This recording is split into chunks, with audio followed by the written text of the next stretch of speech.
Sallallahu wasallam ala Sayyidina Muhammadin wa ala alihi wa sahbihi wasallam ajma'in. We begin in the name of Allah subhanahu wa ta'ala, the compassionate, the merciful. We ask that He send peace and blessings upon our noble and our beloved Prophet Muhammad. Sallallahu alayhi wa ala alihi wa sahbihi wasallam. We ask Allah subhanahu wa ta'ala that He bless us through the words of the Prophet Muhammad alayhi salatu wasalam, a blessing that unites us with him, inshallah, in this life and in the next, and connects us to his Prophet alayhi salatu wasalam in this life and the next. You know, the words of the Prophet alayhi salatu wasalam, as Shaykh Abdul Kareem was just telling us, you know, some people would hear it and it would change their whole condition. Some people would hear a verse of Quran and they would die, right? Verses of Quran were revealed that made the Prophet ﷺ's hair grow gray. They told him, Ya Rasulullah, what happened? Because one day he came, he didn't have gray hair. The next day he did have gray. And he said, Shayabatni Hud, right? Hud and a few other chapters, they made my hair go gray. So those people who have honesty and sincerity, they're impacted by words differently than the people who are just listening to it and they're not impacted by it. The person who says it, it'll differ. So, you know, it's one thing hearing it from, you know, the low likes of myself. It's a different thing hearing it from the Prophet ﷺ himself. But even still, there's good. You know, even the scholars of the Ummah, in the translation, poor translation of their words, there's good in what you hear, because the light doesn't dissipate completely. So inshallah, you and I, inshallah, will benefit from the words of the Prophet Muhammad alayhi afdal as-salatu was-salam. And as you recall, the selection that Habib Muhammad chose, he said, I picked particular ahadith that were easy to memorize and were short, but I also picked ones that had specific types of light. And that seems really strange to someone like you and I. But, you know, for the knowers of Allah, you know, they see differently than you and I do. And then Habib Umar chose from those. So these 59 that we've got are chosen from Habib Muhammad's 300 plus some, 360 plus some. So inshallah, today's the second to last day of the first part of this class. So there will be a second part, probably sometime next year. It might not be next semester, where we'll finish the rest of the 59, right? But Shaykh Abdul Kareem wanted to split them like this in half. And you might think, you know, why split them? Why don't we just continue with one subject? Well, that's because, you know, you're thinking in one particular way, but the benefit of this tradition is that it all supports one another. So actually, knowledge about the Prophet ﷺ, they say, is the greatest proof for the correctness, the validity, the soundness of Islam, is actually learning about the Prophet ﷺ. So after you get the rational proofs meant intellectually about belief in God and the prophets, these attributes, then they say, well, but how do you take that from belief in God? How do you take it to belief in Islam as the true religion? They say you have to learn about the Prophet Muhammad ﷺ. That's the theologians say that, right? Not just the knowers of Allah. So in this is a further bolstering and a planting of the seeds of belief, as we'll see in some of these hadith today, inshallah. And I did send out the exam. You guys have it. I will take a look at them and grade them, inshallah, by next week. And then I will send out a final. I'll probably be gone at the first week or so of May, but I'll send out a final, inshallah. And you'll have till the end of the semester to complete it, bi'idhnillah. So you'll have about 2 weeks to complete it, bi'idhnillah ta'ala. All right, so let's get started. We're going to try to cover 3 ahadith. Inshallah, we'll have time to do all of that. So we left off sort of finishing. We wrapped up kind of quickly, hadith 21. If we have time, we might return to some of that bi'idhnillah today. Today, we're going to cover hadith 22, 23, and 24. And then, inshallah, by the end of the semester, we'll get through probably 27 or 28, inshallah. So why don't we have Sajid read, inshallah. Let me read the Arabic, Sajid, and then you can read, inshallah, the English. قال رسول الله صلى الله عليه وسلم الدعاء بين الأذان والإقامة مستجاب فادعوا حديث صحيح رواه أبو يعلى. Go ahead. The Messenger of God, Allah bless him and give him peace, said, supplication between the adhan and iqama is accepted, therefore supplicate. Authentic hadith narrated by Abu Ya'la. Ya'la. Yep, Allah rewards you. So these ahadith are being selected again from a long compilation called the Jam' al-Saghir. And there's actually a longer one he calls the Jam' al-Kabir that Imam Suyuti put together. But some of the ahadith are very similar to one another. He puts them next to one another. So that's why sometimes you hear me saying other hadith that are very similar in phrasing to the hadith that came that we're taking. So one of the versions of the hadith is, as we read, another version of the hadith, الدعاء لا يرد بين الأذان والإقامة. That dua between the adhan and the iqama is not rejected. That's one phrasing of the hadith, right? And that's if the dua with its different conditions, right? There's conditions to dua that one should study, and etiquettes and these types of things. And then the one that is sitting in front of you, dua between adhan and iqama is accepted. So you see the difference in phrasing. In one he says mustajab, which is what you've got, it's accepted. And then in one he says la yurad, it's not rejected, right? And then in another version of the hadith, the Prophet ﷺ says, "Ad-du'a mustajabun ma bayna nida'i wal iqama." That dua is accepted between the calling and the iqama. And the calling means the adhan, right? Which here he refers to as the calling. Sallallahu alayhi wa ala alihi wa sahbihi wa sallam. So the commentators about this hadith, they focus heavily on that a few things. So we'll come back to the first one, which is the most important one, which is the topic of dua itself. But then they also focus on the fact that you have to fulfill the etiquettes and the conditions of dua, right? And there are a lot of etiquettes to dua, right? And there are a lot of mannerisms to do that. And this hadith in and of itself is one of the pieces of knowledge and information that benefit you about dua, which is that there are times to do it that are more praiseworthy, although dua is always praiseworthy, right? There's never a time when it's not good to pray to Allah subhanahu wa ta'ala. How you do that changes from situation to situation, right? So you just heard Sheikh Abdul Kareem refer to, if you were here during the meeting, I think he referred to it, that the month of Rajab is probably coming in starting tonight. So the month of Rajab is a holy month, and there are certain etiquettes that are assigned or a part of how you treat that month, right?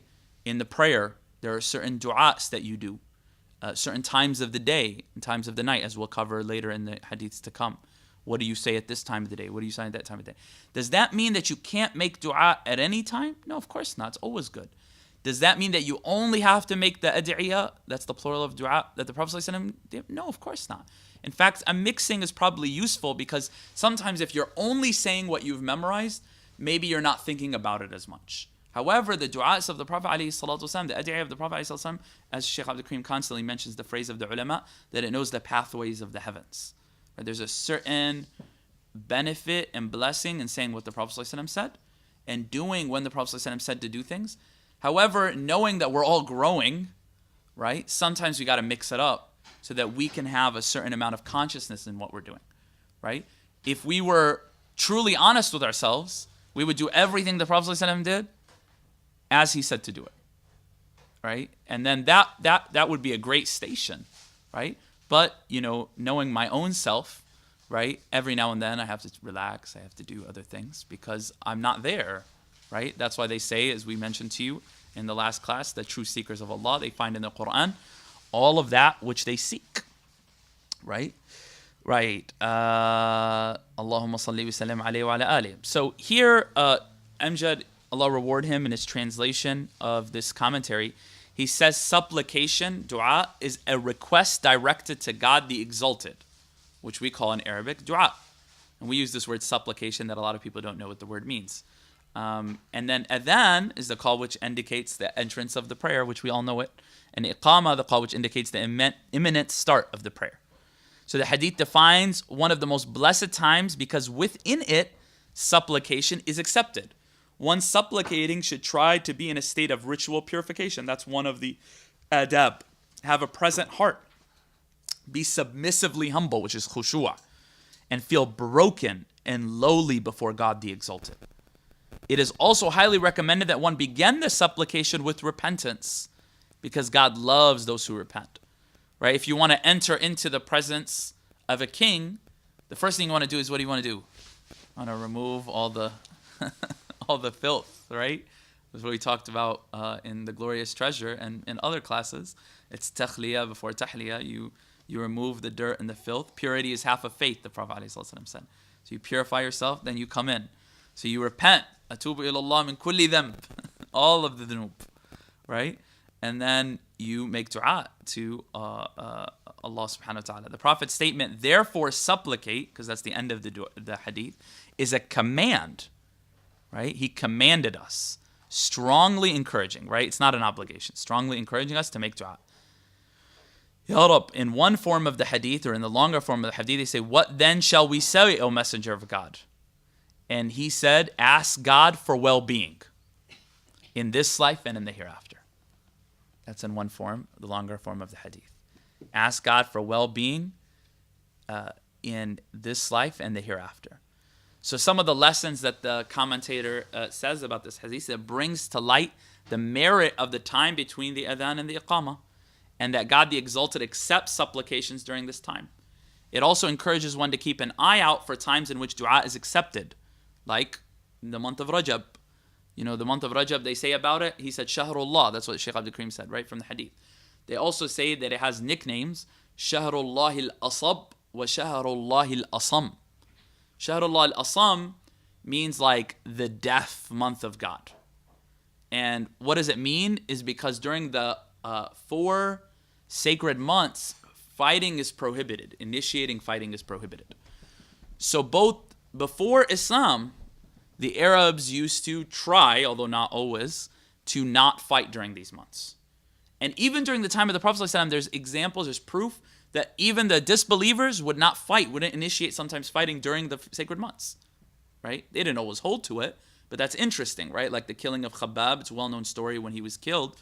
Al-Khabbab was, he was taken basically he was on a mission out towards east of Medina, and him and along with some other Sahaba were taken prisoner. And then they were sold to Quraysh because they knew that they'd be valuable to them.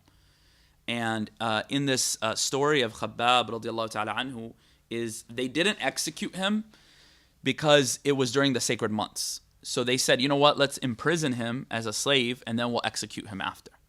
So there's so much to learn there. Like, what is the disbelievers were respecting the month of, and now the Muslims, and he's as though there are no holy days and no holy months. Yani. Allah forgive us, yani. And then this story is actually, it's tangent, but it's beautiful. They said that he was kept as a slave with one particular family, and he was playing with their kid, and their kid had like a knife in his hand. So they were playing, and he was playing with the young boy, and he like took the knife from him. They're just playing, and then the mother walks in, and she finds him holding the boy with a knife. So obviously, the first thing that comes to her mind is like either he's going to kill the boy, or he's going to use it as a ransom to free himself. So she kind of is like frightened. And then Khabbab radiallahu anhu tells her, he says, don't worry, the companions of Muhammad were not taught to be treacherous. And he gave her the knife back. Right? This is like a prisoner of war, yani, right? So it shows you the etiquette of the companions of the Prophet ﷺ. And then when they came to kill Khabbab, and they say it was Abu Sufyan radiallahu ta'ala anhu before he became Muslim, is after they had tortured him, then they looked at him and they said, you know, don't you, swear by Allah, don't you wish now that Muhammad was in your place and you were back with your family? And he said, I don't wish that I would be freed if that means that Muhammad would get pricked by a splinter or by a thorn. And he said, we've never seen anybody who loved their leader as much as the companions of Muhammad loved Muhammad. And they killed him. Right? And there's actually multiple narrations of that similar conversation happening between different Sahaba and their executors. But the point of it is that month was a month of sanctity, right? And protection, and a month to make dua. So Shahrullah al-Asam, Rajab. And then they also call it Shahrullah al-Asab. And it's the month of God in which the pouring of blessings takes place. Allah pours His blessings during the month of Rajab, right? So who's ready to accept? That's why the Prophet ﷺ says, it like in these days of yours are divine breezes, so prepare yourself for them, right? And so these are times, right? So here's a hadith of the Prophet ﷺ that relates to this hadith. The Prophet ﷺ said, "Man qala hina yasma'u nida." Anyone who says when they hear the calling. What's the calling we just told you? The adhan. Allahumma rabba hadhihi ad-da'wati at-tamma was-salati al-qa'ima. آتِ محمدا الوسيلة والفضيلة وابعثه مقاما محمودا للذي وعدته إلا حلت له الشفاعة يوم القيامة. That if he says that dua, the famous dua that many of you memorize, or a longer version of it, that basically he will receive intercession, that it will be written for him, the intercession of the Prophet ﷺ on the Day of Judgment. Right? So there's a dua that the Prophet ﷺ taught us to say after the adhan and before the iqamah. And it's one that's well known. And we shouldn't forget it. I mean, think about the insanity we would have to not do it after the Prophet ﷺ says it becomes obligatory that you get his intercession on the Day of Judgment. Kif yani, it's not, it's just, the Ghazali says that about and the shuyukh say that about Surah Tabarak at night, that the last thing that you do, or not the last thing, but if you do it every evening, that it protects you from the punishment of the grave. He says if you hear this and you don't do it, you're insane. Right? Because do you really believe, yani? If you hear it and then you don't do it, do you believe? If you believe, how could you not do it? Right? And so we say these things not to be harsh, right? We say it to scold and admonish ourselves. Right? How could we hear these things and not do them? Right? And then the Sahaba, that's what they believed so much, it was as though it was in front of them. Right? It was as though they could see it, they could taste it. Right? So obviously this hadith is encouraging us to make dua between the adhan and the iqamah. And the Prophet ﷺ also told us that if you're waiting in the mosque, right, for the prayer, it's as though you're in the prayer, as long as you wait. Right? And there are many, many ad'iyah. And, we should encourage, at least in our homes, there are other du'as and there's other things you can do between the adhan and the iqamah. Right? According to your madhab, there's going to be sunan, rawatib, to pray. That's the best form of dua, right? There are going to be other ad'iyah according to the madhab that you follow, or according to the way that you follow certain mashayikh. They'll have certain du'as that you do before. One of the most beautiful things we found at Dar al-Mustafa is they do tasbihat. So beautiful. It's a sunnah of the Prophet ﷺ.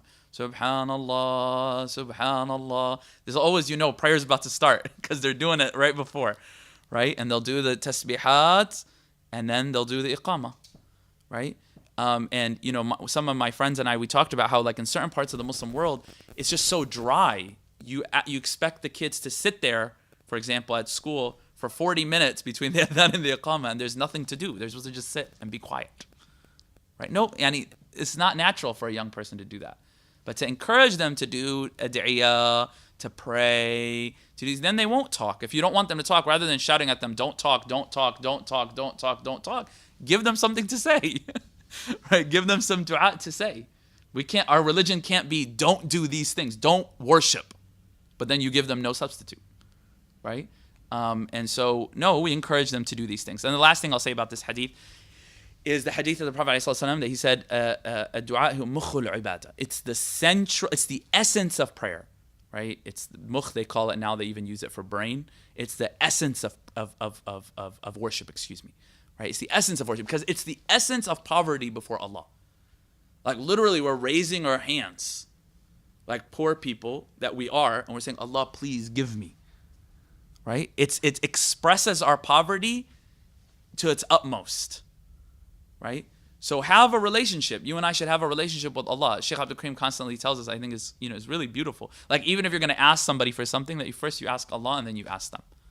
So you have that relationship. Oh Allah, help me with this exam that I'm about to take. And then you study.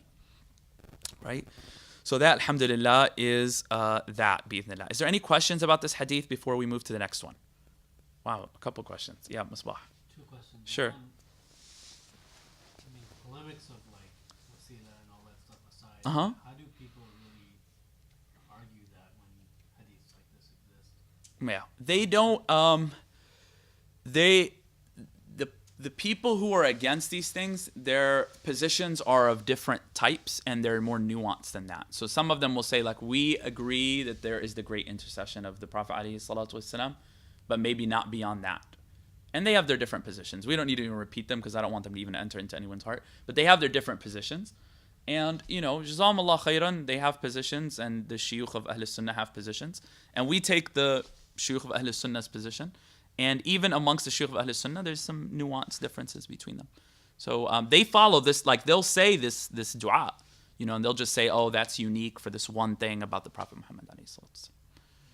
Second, if you, maybe this is a question. Sure. Not appropriate for this. Yeah, no worries. I'll tell you if I don't If know. you're alone Uh-huh.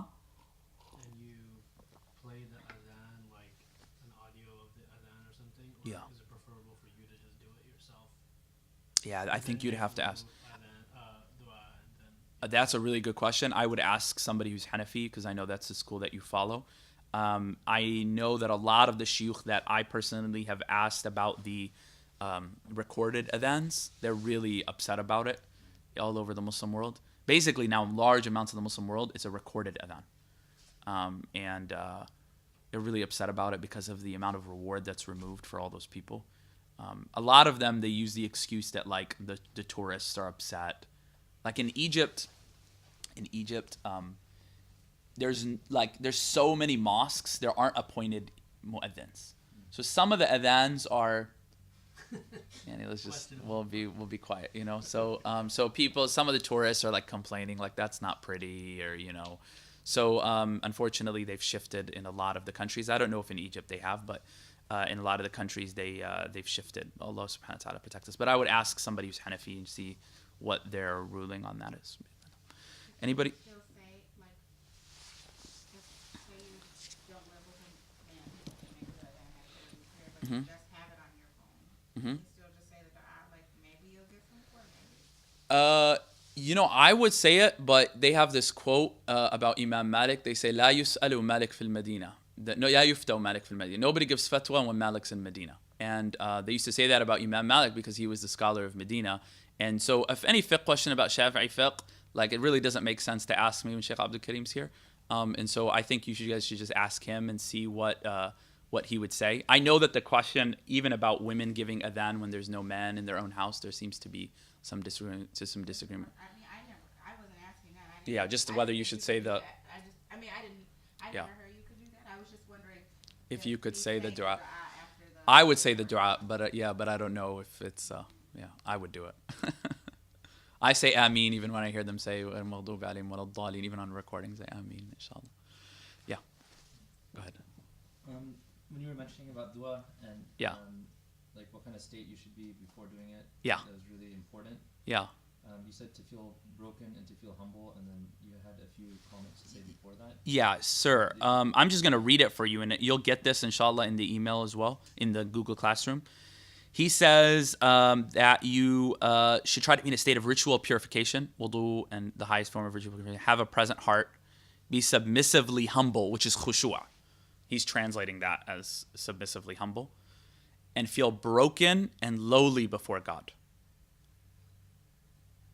And that's the beautiful, that poem of Imam Al-Haddad, قَدْ كَفَانِي عِلْمُ رَبِّي. It's so beautiful because he says, you know, knowledge of my Lord suffices me from asking, قَدْ كَفَانِي عِلْمُ رَبِّي مِنْ سُؤَالِي وَاخْتِيَارِي, and my own choice. And then he says, فَدُعَائِي وَابْتِهَالِي شَاهِدٌ لِي بِافْتِقَارِي. So my dua and my like calling out to you and crying is just it's just proof of my poverty. Like I don't even need to do that because I know you know, but I'm just manifesting my poverty before you. Yeah. Any other questions before we move on? All right, thank you. All right. قال رسول الله صلى الله عليه وسلم ذاق طعم الإيمان من رضي بالله ربا وبالإسلام دينا وبمحمد رسولا. رواه مسلم. Bilal, can you read it for us? The messenger of God, Allah bless him and give him peace, said, whoever is pleased with God as Lord, Islam as religion, and Muhammad as messenger has tasted the sweetness of faith. Yeah, maybe we can tweak that translation though. Right, so this is a well-known hadith of the Prophet Muhammad alayhi salatu wasalam. Anyone who, the meaning of which is, it suffices them. They've accepted that the pinnacle, the utmost, is that Allah is their Lord. And they don't ask for anyone or anything other than Him. And Islam as their deen, and we'll come back to that. And Muhammad alayhi salatu as their messenger. Right? That means that they follow the sharia of the Prophet alayhi salatu wasalam, and they take his way. Then they will feel pleasure in their belief. They'll taste some of the pleasure of belief. Meaning that if they don't fully accept those things, the pleasure will be hard. It will be difficult to feel it, to taste it, right? And here, this is something that actually we've been discussing a lot internally with some of the young men and women in Ann Arbor, for example, because like it seems when you talk to Muslims that they're Muslim and they accept Islam, but they haven't really accepted Islam as defined by the Prophet ﷺ and those who came after them. And I'm just going to review with you the definitions of deen. So deen, if you recall in Glorious Treasure, Sheikh Abdul Karim defined it for you. He said in the language, it's obedience and worship and recompense. But in the law, it's whatever Allah has legislated on the tongue of His Prophet of religious rulings, of the sacred law. So stick that. So that's what deen is. And then Islam in Arabic is submission and obedience. In the sacred law, it's to surrender and be totally obedient to the rulings of the sacred law. Right? That means they actually say Islam's like a heart quality of submission and surrender. And then in the hadith of the Prophet ﷺ, there's many, he seems to indicate that Islam, what we just defined, is like the essence of the deen. So remember the deen we said has 3 pillars, right? Islam, Iman, and Ihsan. But sometimes the Prophet ﷺ would say, like, the head of the matter is Islam. Right? That's the head of the matter, as he says in one hadith. So that surrendering, that heart quality, that surrender towards the religious rulings, that is real Islam. Now, if we're asking, or if we're being honest with ourselves as a community, as individuals, have we really surrendered to the religious rulings of the Prophet Muhammad ﷺ? Or are we always trying to find ways out of it, or trying to find something better than it, or try to philosophize around it, or try to include our own interpretations into it, and these types of things, right? And until we surrender totally to until the question becomes, what does the Prophet ﷺ want us to do, right? What does Allah subhanahu wa ta'ala want us to do, as opposed to, what do I want to do? And how can I get around what I'm supposed to do? Then, how are we going to taste the pleasure of the religion, right? How can we really accept Allah subhanahu wa ta'ala as our Lord, right? And Islam as our religion, and the Prophet Muhammad alayhi salatu wasalam as the final messenger, right? And here Amjad defines again Islam literally submission and compliance, technically submission and compliance to the rulings of the Sharia. Sweetness of faith, he says the spiritual experience of tasting faith in one's heart, right? And obviously if somebody's engaged in sin also, that's going to be very difficult for them how are they going to find sweetness if every time they do a good act, they're destroying it with some act of sin. So whoever is satisfied with God as their Lord, submits to Him, does not desire other than Him, and acts in accordance with the revelation of the Prophet Muhammad ﷺ will surely have the sweetness of faith reach their heart. The above mentioned hadith also indicates that if one attempts to follow the truth, submit to God, live in accordance with the rules of Islam, and follow the guidance of the Messenger, ﷺ, then God will bestow upon that person the gift of experiencing the sweetness of faith. And that's what a lot of people are looking for. They're looking for that sweetness, right? The issue is, or one of the issues is, for the Muslims who are not following the religion, a large part of the reason why they're not experiencing it is because they're not following the religion. But then they're saying, it's not working. But it's not working because we're not doing it properly. And so, Sheikh Abdul Karim said, and it was pretty funny, but I really enjoyed it in Ann Arbor. During the halaqah, he kept talking about prayer and why people are not feeling it. And he said, just like if you drive a car and you don't study how to drive a car properly and you don't get a license, you'll get violations. But like in prayer, if you don't study it and you don't know how to do it, then you'll get violations, right? So you're getting all these violations because your wudu's not proper, your heart is not proper, how you're praying is not proper. All of these things are not proper, and then you're saying, why isn't it working? Right? So, all of that's important, and that's just the basis, let alone the etiquettes, how one should enter into these types of things. So, on that note, on a good note, inshallah, in the Ratib, and then some of you also read in Wird al-Latif and other awrad, there's a section where he says, رَضِيتُ بِاللَّهِ رَبَّا وَبِالْإِسْلَامِ دِينًا Sayyidina Muhammadan عَبْدًا وَرَسُولًا, and there's different versions of it. So there's a hadith that the Prophet ﷺ says, مَنْ قَالَ إِذَا أَصْبَحَ وَإِذَا أَمْسَى. If someone says when they rise at night, when they wake up in the morning and they go to sleep at night, or they enter into the evening, I am pleased with my Lord as a Rabb, as a Lord. I'm pleased with Allah as my Lord. And Islam is my deen. And Muhammad as my messenger, إِلَّا كَانَ حَقًّا عَلَى اللَّهِ أَنْ يُرْضِيهِ. And it becomes like Allah will obligate it upon himself, if that's a fair interpretation, that he will please that individual.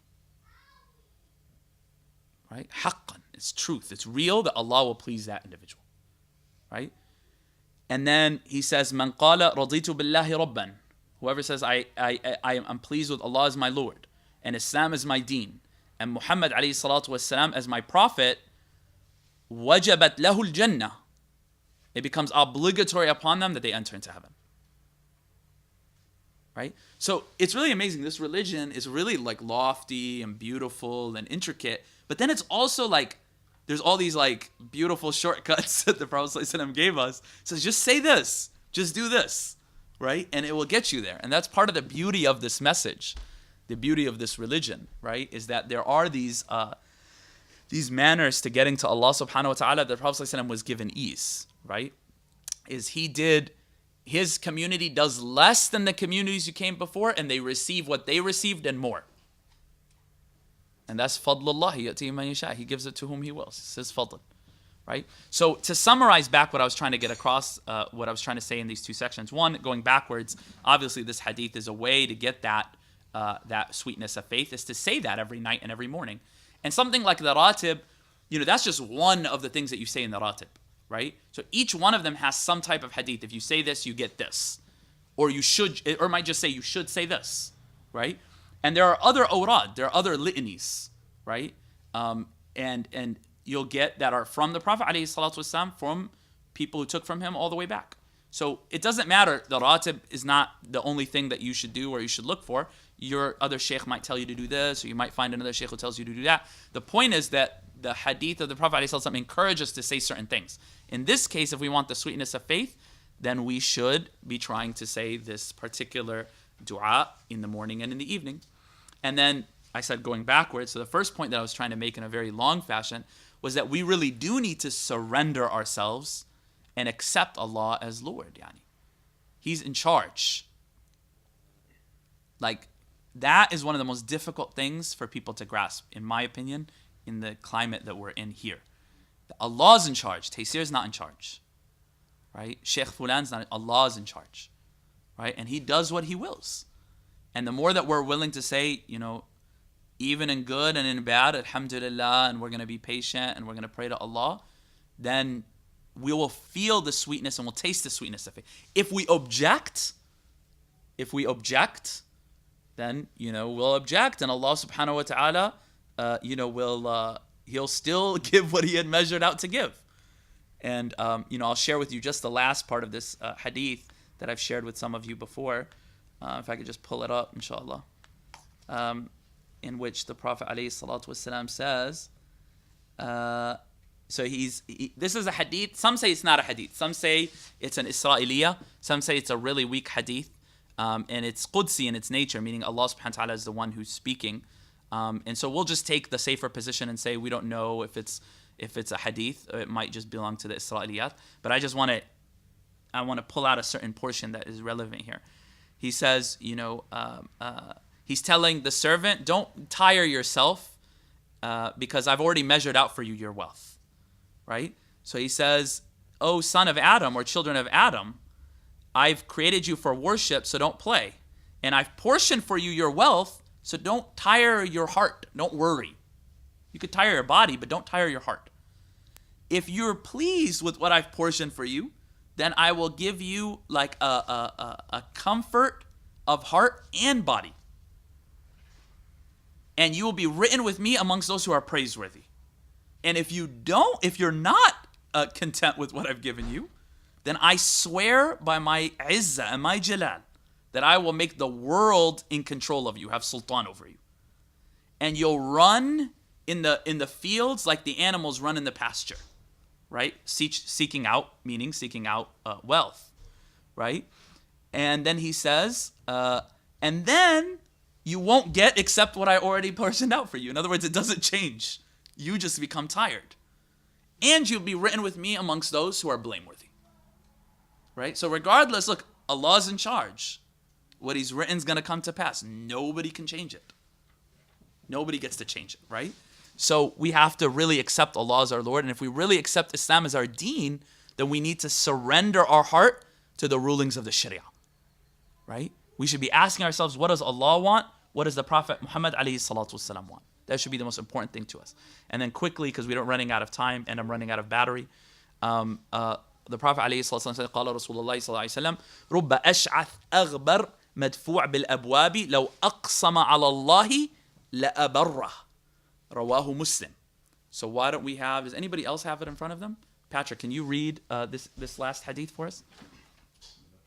The messenger of God, Allah bless him and give him peace, said, it might be that one who is disheveled, dust-covered, and shunned from the doorsteps.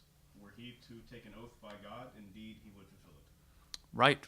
And then this hadith is really telling us a lot to have good opinion of people, but it's also telling us a lot about that the form doesn't necessitate knowing what's in the meaning underneath it, right?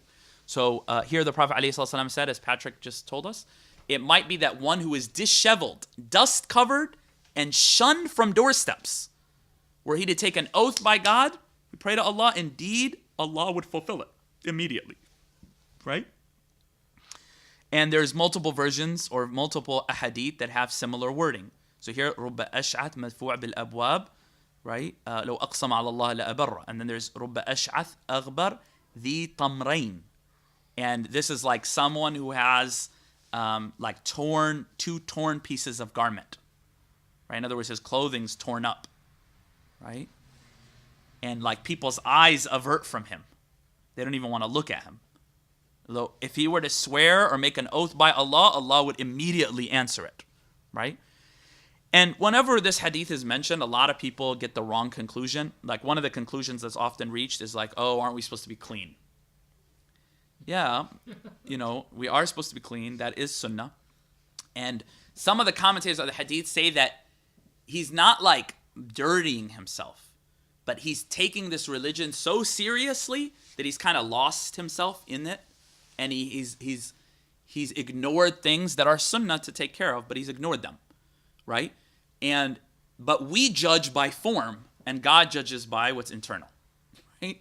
So we say, oh, well, look at this guy. Oh, he's like this, or he's like that, or he has this particular odor, or he looks like that, and we ignore them.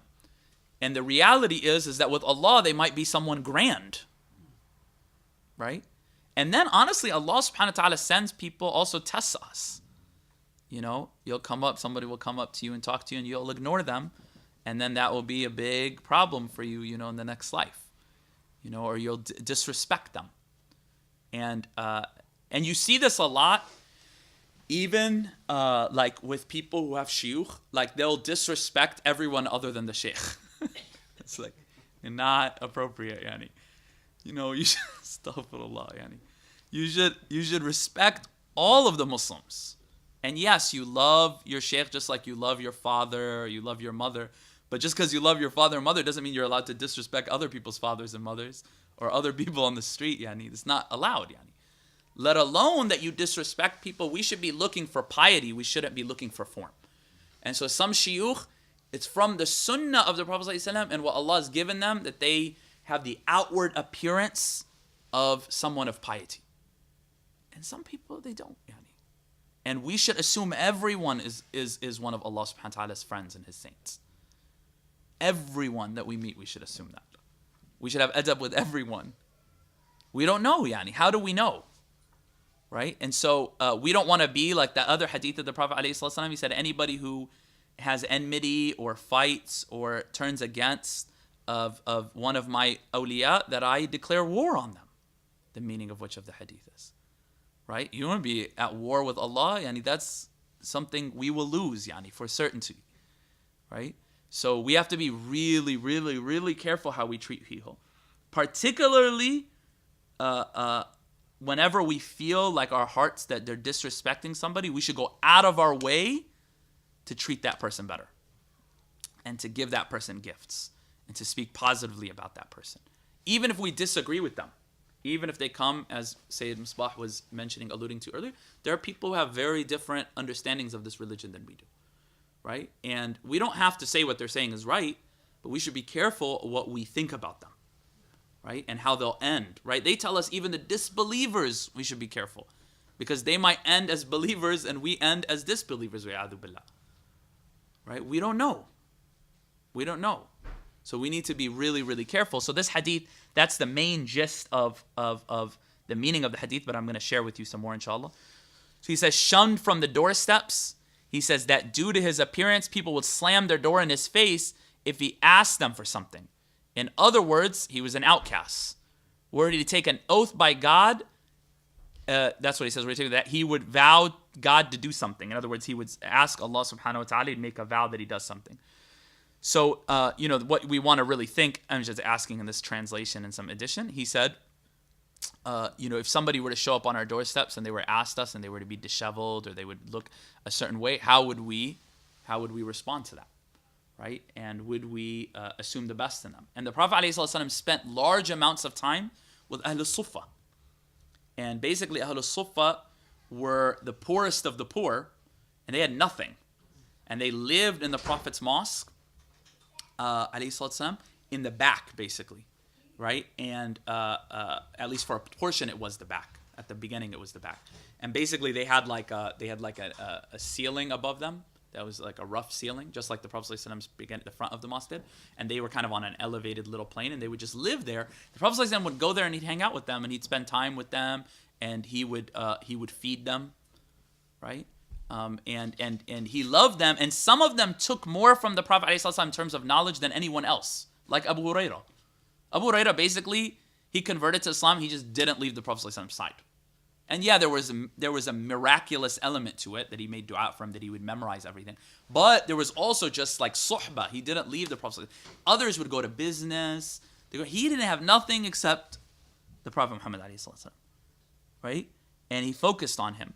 So like one of the things that, maybe is of use for you and I is also to ask ourselves, how, when we do da'wah and when we call people to Allah, who do we focus on, right? And who do we give attention to, right? I told you this before, but I'll say it again because to me it was really profound. A young man who wasn't Muslim, he's Christian, he told me that he had been pulled in by a particular church that's really well known in Ann Arbor that pulls in a lot of young people. And he said, I really enjoyed it, and they were really, he said, but then when they realized that like I wasn't going to be a leader or like a mover and shaker, they kind of like pushed me to the side. He said, it really broke my heart. He told me this not because he was like necessarily interested in Islam. He just wanted somebody to talk to. So like, I feel like we a lot of times do very similar things, right? Like people of prominence, people of power, people who are movers and shakers, we'll give them a lot of time. And then the people who like people don't generally respect, people who don't have power, don't have money, don't have like far reach, we'll ignore them and we'll act as though that's not important. Whereas really the da'wah of all of the prophets and the messengers was to focus on, the first group of people who entered were those types of people. As you just heard from Shaykh Abdul Karim just now about the Prophet's da'wah. Sayyidina Nuh, they made fun of him. They said, look at the people who are following you. The Prophet ﷺ, they told him, look, the people you spend time with, like they're the lowest of the low and they smell. Like, why don't you just leave them and then we'll sit and we'll talk. Or give them a day and give us a day. And then the verse of Quran from Surah Al-Kahf, وَاصْبِرْ نَفْسَكَ, right, came down. No, be patient with the people who you are with. Right? Don't leave that group of people so you can focus on this other group of people.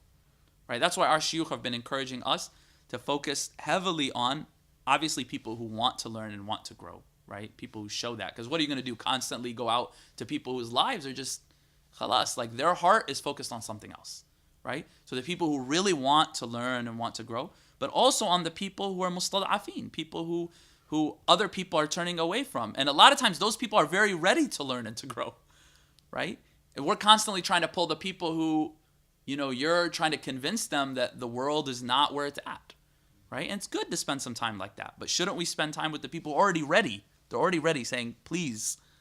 Like, right? Everyone's turning us away anyway. Nobody wants to focus on us anyway. Right? You find that all of the time. Right? And our community makes this mistake often. Whereas, one last thing, I know that, like Dr. Ware was telling us, Allah reward him, he said, he was telling us about the early days of Muslims in America, or at least some of the early days, is a large percentage of the slave population, particularly in the first 50 years, were Muslim. They were placed from the Senegambia region, which is almost like 99% Muslim, even till this day. And the Spaniards, because they had just reconquered Spain, they were trying very hard not to send Muslims to the New World, because they knew that the Muslims were people that, knew what they were doing and would cause them problems. So they would like force convert them when they were in Spain and try to send them over. And even still, Muslims kept showing up. And basically, the Muslims were converting people around them. They were converting other slaves, and they were converting the Indians. So 5 edicts in 50 years from the king and queen of Spain stopped sending Muslims to the New World, right? Because they would convert people, and then there would be some type of revolt, right? And then the Spaniards would have to put down the revolt, right? And they were like, these Muslims are a thorn in our side, right? Now, I'm not saying that the Muslims didn't try to convert the Spaniards, but the Muslims are intelligent. They're not going to try to convert the people who are ruining the area. They tried to convert the other slaves that they were dealing with, right? Who were just like them slaves, and the Indians that were there, right? And they weren't trying to focus on the other people. And for years, that's what happened, right? You found even the British and the French, right? And that sometimes they just stopped taking Muslims from that area, right? Because the Muslims were so focused on calling other people to Allah, and they understood that this is the sunnah of Allah of how people come into this religion, right? So we ask Allah subhanahu wa ta'ala that we understand that, and that we benefit, inshallah, from the words of the Prophet ﷺ, and that we see everyone as being better than us, that we don't view ourselves as better than anyone. We ask Allah subhanahu wa ta'ala that, and much, much more of that which is good. We ask Allah subhanahu wa ta'ala, He fills our hearts with light, with love, with proximity to the Prophet Muhammad alayhi salatu wasalam, and to all those whom He loves. We ask Allah subhanahu wa ta'ala that the light of these words of the Prophet sallallahu alaihi wasallam fill our hearts and call us towards that which is good. We ask Allah subhanahu wa ta'ala that in the next life we gather as we've gathered here today, bi'idhnillahi ta'ala, through Allah subhanahu wa ta'ala's permission. Inshallah, the Prophet alayhi salatu wasalam will intercede on our behalf. رضينا بالله ربا وبالإسلام دينا وسيدنا محمد صلى الله عليه وسلم نبيا ورسولا بإذن الله تعالى. And we ask Allah subhanahu wa ta'ala that He unite us upon that which is good, that He enters into the highest of heavens without judgment. We ask Allah subhanahu wa ta'ala of all of that which is good. We ask Him of what the shuyukh ask Him of. We ask Him of all of that which our pious ancestors asked Him of that which is good. We ask Him of what the Prophet ﷺ asked Him of. We seek His protection from all sins. We ask Allah subhanahu wa ta'ala He forgives us of all sins, large and small, that which we are aware of, that which we are not. Ya Allah, we ask You in this day, these last moments before we enter into the month of Rajab, that You count this year as a year of goodness for us, and that we have the proper etiquette with Your holy month that's about to enter into these lands. We ask You, Allah subhanahu wa ta'ala, that we benefit from its breezes and we benefit from its blessings, that we enter into it new and revived, and that we leave it cleansed, revived, new, and closer to You and closer to Your Prophet alayhi salatu wasalam. We ask You, Allah subhanahu wa ta'ala, that You aid us in fulfilling all of Your obligations, that we be people who love to fulfill Your obligations, and be people who hate that which You hate and despise that which You despise, and that we be mercies and light-giving lamps to these lands, that we call people to this religion, young and old, well-known and unknown to anyone, those who people respect and those people don't give any regard. We ask You, Allah subhanahu wa ta'ala, that we be, as the Prophet ﷺ said, drops that benefit any land that we fall in. We ask You, Allah subhanahu wa ta'ala, that You bless these lands, that You bless Michigan, that You bless Southeast Michigan, that You bless Belleville and Romulus and the suburbs around Detroit and Ann Arbor. We ask You, Allah subhanahu wa ta'ala, that You bless these souls and these hearts that are sitting here. We ask that You bless this home, that You bless its occupants, that You bless Sheikh Abdul Kareem and his family. We ask You, Allah subhanahu wa ta'ala, that You help us establish a community that You love, that's founded upon taqwa. We ask that You help us found places of prayer and places of teaching that You love, Ya Allah, that You love and that You will be pleased with, and what the Prophet ﷺ will be pleased with, Ya Allah. We ask You, Allah subhanahu wa ta'ala, all of that which is good. We ask You the highest of heavens without judgment. Alhamdulillah Rabbil Alameen. Sallallahu alayhi wa sallam ala Sayyidina Muhammad wa ala alihi wa sallam ajma'in. Al-Fatiha.